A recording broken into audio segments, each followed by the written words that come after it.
Happy 2019, almost 2020. Hopefully it's not 2020 by the time I put out this video.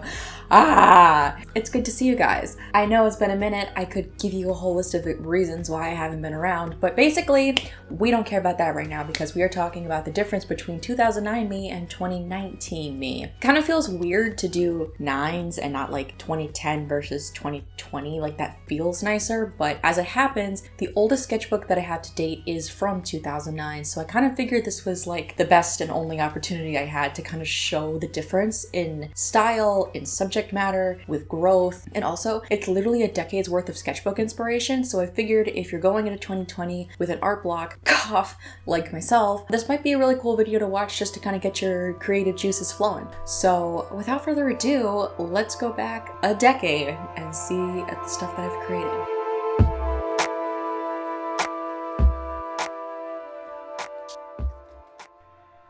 So 2009 me puts me back at grade. This was the sketchbook that I ever actually consistently used. Before this, it was just kind of like scribbling in the margins of like my homework and stuff. I never took anything seriously, but 8th grade was when I was like, you know what? I'm going to be a great artist and I'm going to learn how to do all things. And by all the things, I mean anatomy. But I didn't really know how to go about doing anatomy, so I just kind of like did everything from my head, which is really not teaching yourself at all. And that's also why every single drawing in this sketchbook is just very thin people with lots of very awkward proportions. That's okay though. I was really into just drawing every single day and doing it for the fun of it.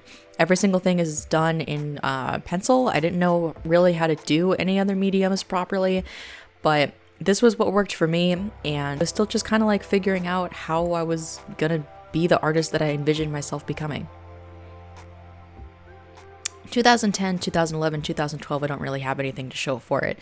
My style didn't change very much. I didn't keep a solid sketchbook, so all of the partial books are long gone.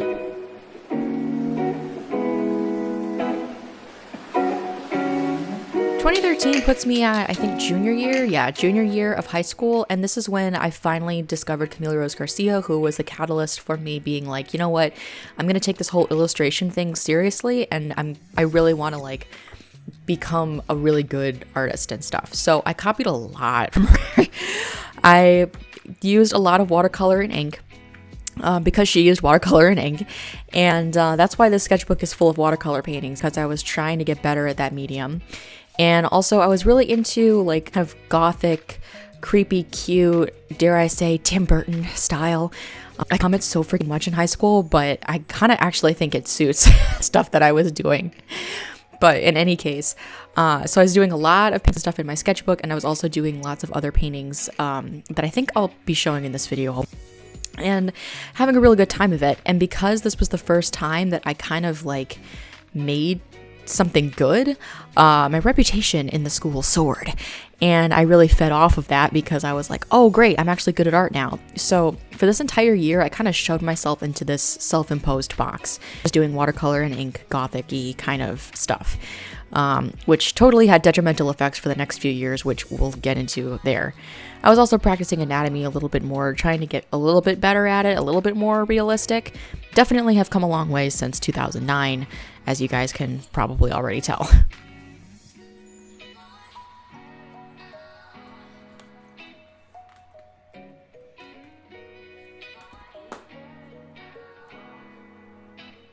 So see, these are some of the paintings that I did. This first one was like, oh my god, I made a really good thing, kind of ish. So all I knew how to do was watercolor and ink, and quite frankly, I didn't even know how to use either of those mediums super well. But this is what I was doing. And I was very into narrative stuff, so what you're seeing is Dr. Dorothy and the Copper Companion, which was this, six piece illustration set that I did. And I really had a great time with it. And again, this was kind of like me feeling like, okay, I have a style, I have like a voice as an artist. Yeah. So 2014 puts me at senior year of high school, and this is when I started to feel the constraints of this box that I put myself in. I was getting a little tired of doing watercolor and ink, but because I had created this persona of being an amazing artist, and honestly, more importantly, because I was now in AP art and my art really needed to count for something, I didn't feel like I could experiment with my portfolio pieces, my serious pieces, because I needed to make actual good stuff. So I experimented more in my sketchbooks, which meant a lot more collaging and using slightly different mediums. And this sketchbook, as a result, is probably my fattest, fullest, quickest done sketchbook to date.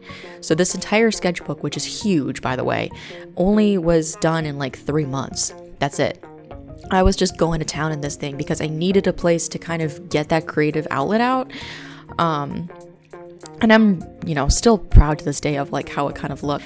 And you can kind of start to see this definitely isn't as gothic as tightly stylized as the last sketchbook, because I was starting to kind of crave cute girly things as kind of the opposite of what I was doing in my regular paintings. So you kind of get little senses of that in this sketchbook, and it really amps up like a ton by the next couple. Also, I was really into Attack on Titan, Shingeki no Kyojin, so fan art actually does start to kind of creep into into this sketchbook, and also some of the future ones. So that's kind of why you see some reoccurring characters here and there. Hashtag no regrets. And actually the fan art thing became a really good thing later on, but I'll talk about that a little bit later. For now, I'm just, enjoying high school and enjoying my sketchbook, not so much enjoying my serious work for classes and things, but at the very least feeling happy with what I'm doing creatively and coming up with all these new cool ideas, trying out slightly different new things, getting my feet wet. And that's all that mattered for me at the time. And, that's the best that I could do at the time. Younger me was very limited in what she could do, and that's okay. Everyone has to kind of work their way up, and I did eventually become way more mixed media, so that's just kind of how it went down.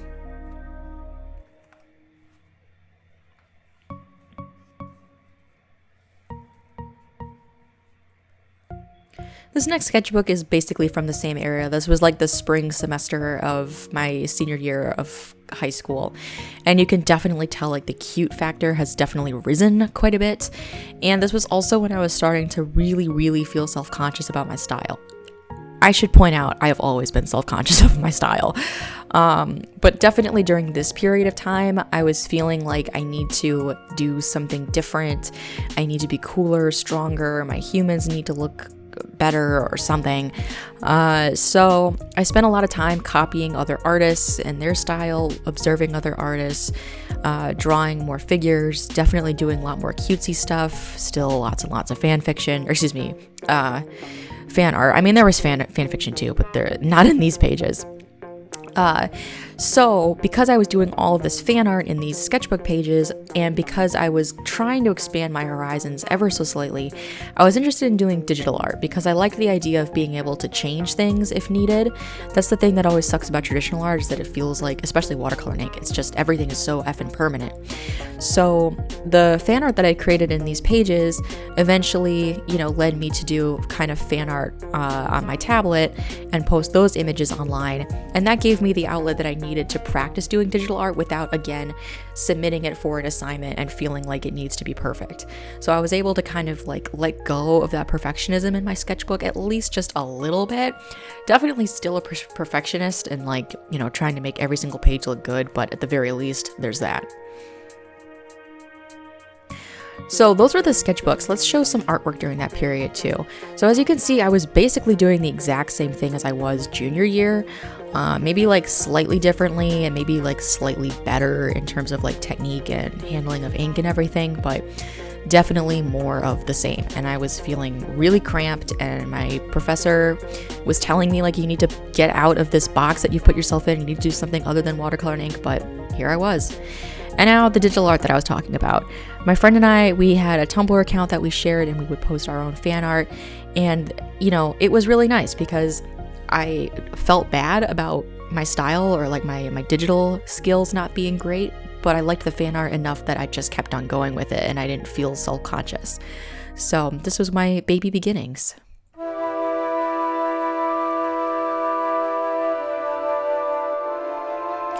Technically, the sketchbook is not 2015, but roll with me here, people. So this was when I was at UConn. I had to make this sketchbook for a class. We had to do like 100 pages in a semester. And this is maybe one of my most experimental sketchbooks. It's definitely one of my faves.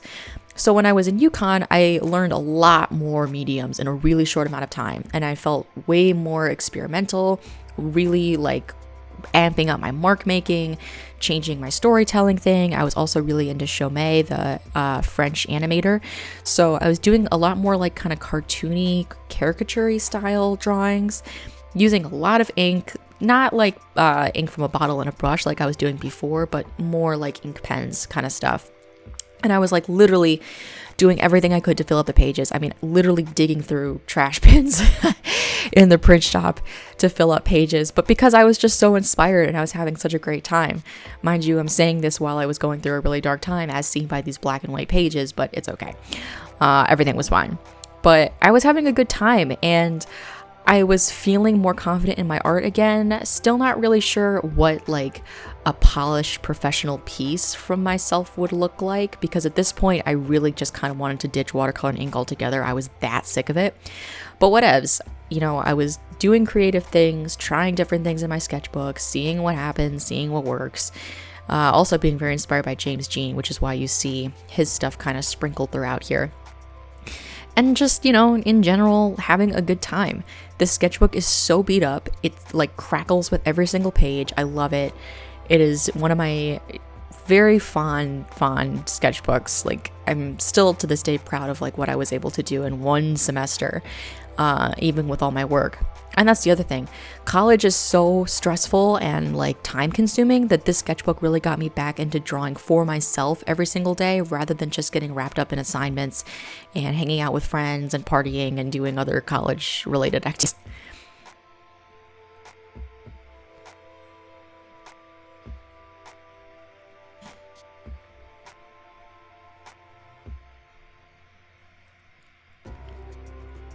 Like I said before, I didn't really know what my actual pieces were looking like, so I was still doing digital stuff. I also made a few paintings that were very high school. I'll go back to those paintings in just a second. But that style, I mean, those last 3 paintings, that last like ghost series was definitely the, you know what, nail in the coffin. I'm not doing this anymore. I'm tired of it. It doesn't suit me anymore. I've outgrown it. And now I just need to figure out who the heck I'm going to become.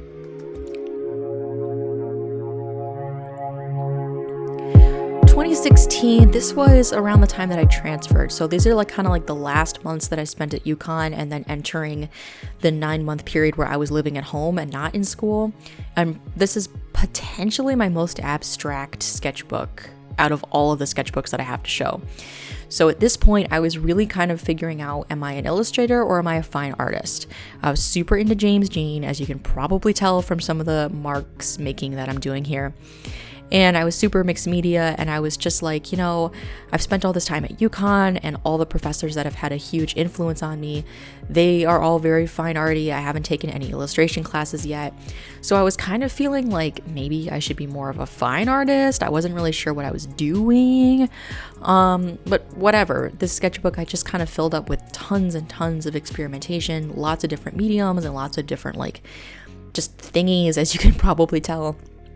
And still doing like some pen and ink stuff, but also, you know, doing lots of like really cool, weird, abstract thingies and lots of like line arty thingies. And I can't even tell you what I was going through at this time, but it is really enjoyable to kind of go back through and see it all, in my personal opinion. It's an old sketchbook, but like cool stuff. So you can see a lot of soft pastel, a lot of colored pencil. I did do some kind of illustration-y stuff like what you're seeing right now, which made me really excited because it was the first time in a long time that I felt like, okay, cool, I'm doing illustration-y things again. But it was a little bit short-lived because I was going through some dark times at the time, which is why this ends so brutally. And then around the end of the summer, I was starting to do some like formal pieces. So I was doing watercolor illustrations and doing a colored pencil for the lines instead of the black ink, which created a much more realistic and soft result. Then, of course, I started the 100 Storefront challenge. Maybe some of you guys weren't around during this time, but right before I started mass art, I decided to take up on Jake Parker's, I almost said Jake Paul, geez. Decided to take up on Jake Parker's drawing challenge of doing 100 somethings, and I did that in about one semester. So you're gonna see a lot of buildings. But that's okay. So I started off the sketchbook with, still experimenting, being really excited to start mass art and all that other good stuff. But then once I started the Storefront challenge, which you'll see in just a bit, that was kind of my way into markers. Until this point, markers had been one of those things that I'd always really wanted to try. I'd always wanted to be good at. It just seems so nice to have like portable color on the go and all this other stuff. But I had never actually like set out to learn it. But in 100 drawings, man, you do get better at it. You do get good. So these pages are just, yet again, just more experimenting and stuff like that.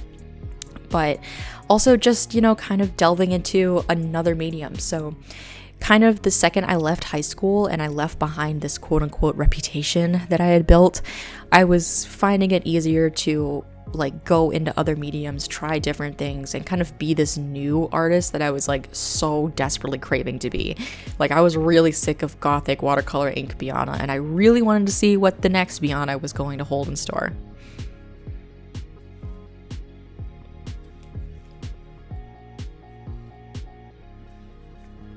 There's a lot more storefronts where this comes from.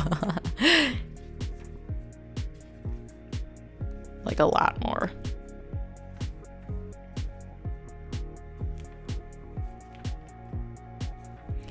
And I should also mention that being able to do the Storefront challenge gave me, the power of drawing every single day. I really worked myself to the bone sophomore year, but it was really nice posting every single day and drawing every single day, no matter what.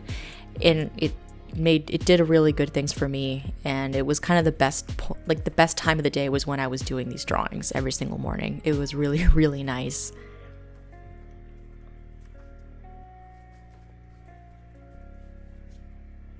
So this sketchbook was my 1 week sketchbook challenge. Over Thanksgiving break, I had about a week. I had this homemade sketchbook and I decided to fill it all up. Yes, that is my camera going out of focus because my camera died and I had to use my phone as my filming equipment for this entire video. Fun! But anyway, so I wanted to fill out this entire sketchbook in a week. And this sketchbook, the way I built it is that it has lots of different kinds of paper. There's pastel paper, there's like copy paper, there's black paper, which was actually really great because the second I started to get bored with a few pages, I was moving on to the next thing, and it forced me to kind of bounce around from medium to medium.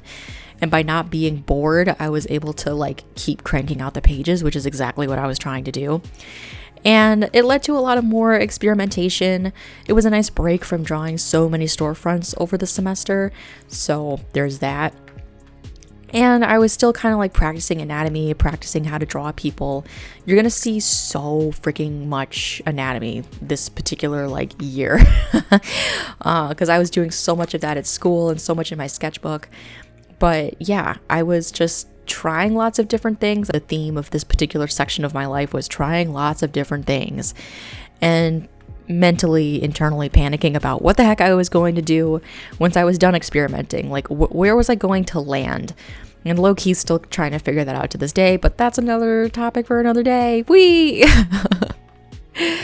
And I should also mention, like, these sketchbooks definitely get a lot more colorful.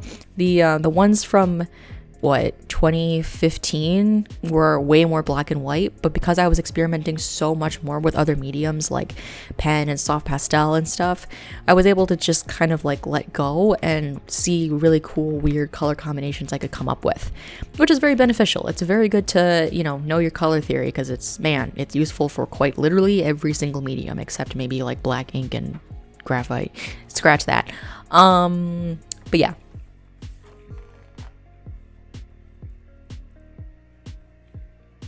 This sketchbook more or less finishes the storefront challenge. I decided not to show every single storefront. I was working a lot during this time period, so I could show way more, but I decided not to do that because that's crazy. Also, a lot of the sketchbooks that I'm showing in this video, sorry about it being out of focus, but a lot of the sketchbooks in this video I've actually shown in other videos in the past, so apologies if this feels kind of redundant, but it just, to me, felt important that I put everything together back to back to back, and also like maybe some of you guys haven't seen those sketchbook tours, and I wouldn't recommend watching those sketchbook tours because those videos are super freaking old and I didn't know how to use a camera or anything. But regardless, once I was done with the storefronts, I was taking a figure drawing class and it was forcing me to draw so many humans every single week. So you're gonna see so freaking many drawings. Mostly people walking on the street, mostly people kind of like moving around in the cafeteria, but I had to do all these drawings of people in real life, and all of them were supposed to be like 1 minute, 2 minute kind of things. So that definitely helped with my anatomy, but here's the problem with this sketchbook. Anatomy is not really my strong suit, which I've only recently come to realize, sadly. So this was also the year that I did Melon in March. Everything in Melon in March was not used with a reference. I was just using my imagination for all of the poses. So even though I was practicing anatomy like constantly, the Melon in March drawings, the anatomy is so hot. It's not so great. And that kind of sucks. And like looking back on it, it looks like, God dang it. Maybe like by now I know how to do things, but that's just how it is. I'm just better at like seeing it and drawing it from what I see rather than coming up with it from memory. But you know, not everyone is, you know, cut out for anatomy. Certain things I can draw really, really, really well from memory, but human body not so much. That's kind of the theme of all these sketchbooks is I'm gonna get better at anatomy, and then I never do. Anyway, but I'm really happy with Melon in March, and because I worked with so many markers for the storefront challenge, I was able to do all of these in markers, and they actually came out pretty well. So I felt very, very proud of myself that year, and I'm definitely excited to get back into Melon in March, which, wow, that's happening in like 3 months. That's pretty awesome. Also, I was a sophomore at this time, but because I had just transferred, I was very future oriented. So I was really thinking like, oh my God, I'm going to graduate so soon. Like I need to figure out what my plan of action is. So I was really starting to think like, okay, who am I as an artist? What does my style look like? What does my work look like? Because I got to figure this out in like 2 years. No pressure. This is some of the stuff that I was doing for class. I was trying to get better at digital art, obviously. I was experimenting with not using any lines for a hot second, and I tried also using like inking my lines on like tracing paper and scanning it in and coloring there, which you can see in these like technical illustration drawings. And yeah, just trying to get more familiar with it. I definitely was getting a lot better in digital during these years. I had a really amazing professor. She taught me a ton of things about digital art that I didn't know before. So I was able to just like really kind of focus in and kind of figure out the buttons to the best of my ability. 2017, this is kind of an odd year, an odd sketchbook, an odd time of my life. So basically, my sophomore year of mass art was like super high volume productive. I was working like crazy. I was working nonstop, and that's because I was having some huge mental problems. And as a result, my junior year of mass art it was just like the biggest burnout that you could possibly have. So in this sketchbook, I really didn't know what to draw like at all. I was so burned out, you guys, which is why there's a lot of hand studies, is because I was like, well, I don't know how to draw hands, so I think I'm going to draw a lot of hands. And that's kind of what I ended up doing. But at this time, you know, it was very kind of quarter life crisis-y, because I was like, I'm going to graduate super soon and I don't know what I'm doing. I don't know what my art looks like. Yes, hand, that's me trying to focus the camera. There we go. I didn't really know what I was doing, and I was kind of freaked out about that, and I didn't really know where I was going, and I was tired, and I was sick of drawing and all that other fun stuff. And this is just my sketchbook. Wait until you see the work that I was doing for school. I just wasn't super stoked about anything that I was accomplishing, but I was still in art school. I still had to make work, and this was kind of where I went as a result. This is another sketchbook from that time period. So I think things were like kind of okay during this time when I was making this sketchbook. I'm trying to remember when exactly it was, hard to say. But things were definitely looking up ever so slightly, and I was proud of myself for making this sketchbook because I did get to learn quite a bit. But this was definitely a very like, who am I as an artist? Who am I? What do I do? What is my style? What is my everything? So there's a lot of marker drawings, there's a lot of ink, there's a little bit of testing out different kind of styles and whatnot. Another storefront because that's just kind of what I do. And trying to figure things out as I go. This also was the year of Inktober, my first ever official Inktober. My entire life, I was never able to do Inktober, but this was the first year I did it, and I was really happy with it because it really kind of pushed my creativity, which is always something that I prefer to push rather than like practicing hands. And I did a lot of ink and a lot of colored pencil, and I'm still to this day pretty darn pleased with how these drawings came out. And that was really good because it forced me to draw every single day, and the best way to work your way out of a rut is, of course, to just keep working, just keep pushing. So I did Inktober, real proud of that, but still kind of freaking out about who I am as an artist and like my digital style and my digital and just everything. And kind of as a result, I was like, what happens if I take away the color? Because I'm known for my color in my work. And I was kind of like, what would happen if I just went to black and white? What can I learn about myself? And that created the little monster, which you'll see more of. So here's some artwork during that time. My professor called it constipated, and he had every right to. Because even though technically it's fine, there just isn't any life in it. I don't really know how to describe it, and that's probably why constipated just sounds so good. It's like all of the techniques that I'm using here are more or less the same as I use to this day, but they just don't look very pleasing.